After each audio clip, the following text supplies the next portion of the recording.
Hi everyone, so today we're going to talk about telling time and fractions and the relationship that those two have. We are going to use what we already know about telling time on a clock and have it help us better understand fractions and how to make them and how to understand expressions about telling time. So we're going to start with that by looking at a classic clock, which has 1 through 12 written on it to represent the different hours of the day. So we know that 1 hour is equal to 60 minutes. So one full rotation of the clock means that 60 minutes has passed or 1 hour has passed. So looking at a clock, we're going to break this down and kind of talk about those expressions about telling time. So a lot of people will talk about telling time by saying, it's 1:15 or it's 6:30. That kind of sounds familiar when we talk about time. So when we break down those expressions, I want us to remember that this clock can be looked at as a cake. So let's pretend each slice of cake is equal to 5 minutes. So you can see I broke up 1 through 12 into different slices of cake.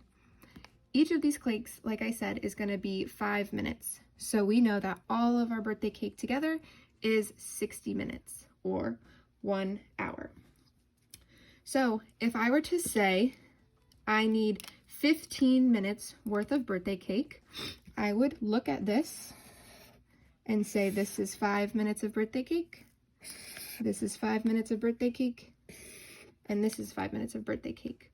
So right here, I have 3 slices of 5 minutes, which is 15 minutes. So if I wanted to make 30 minutes of birthday cake, I would need more 5-minute slices. So I'm going to make 20 minutes, 25 minutes, and 30 minutes of birthday cake. So I had 6 slices.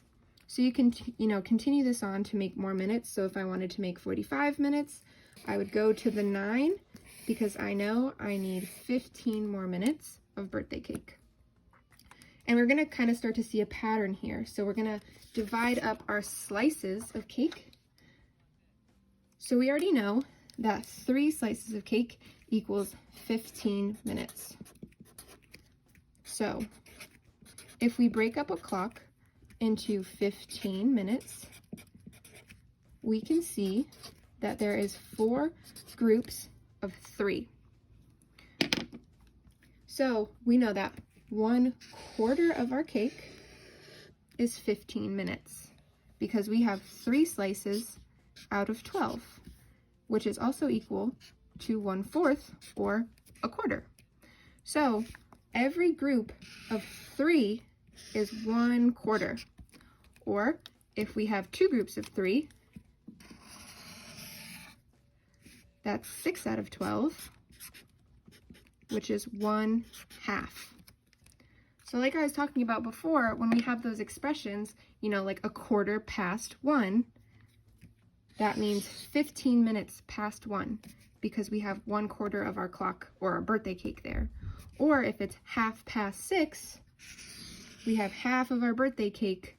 So we have 2 groups of 15 minutes, which is 30 minutes or half of an hour.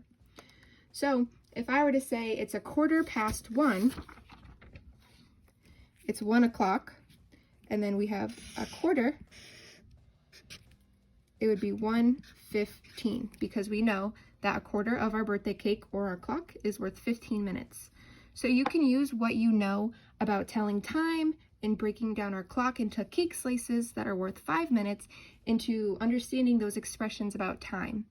So we can use that knowledge and we can use those expressions and connect the two to better understand both of them.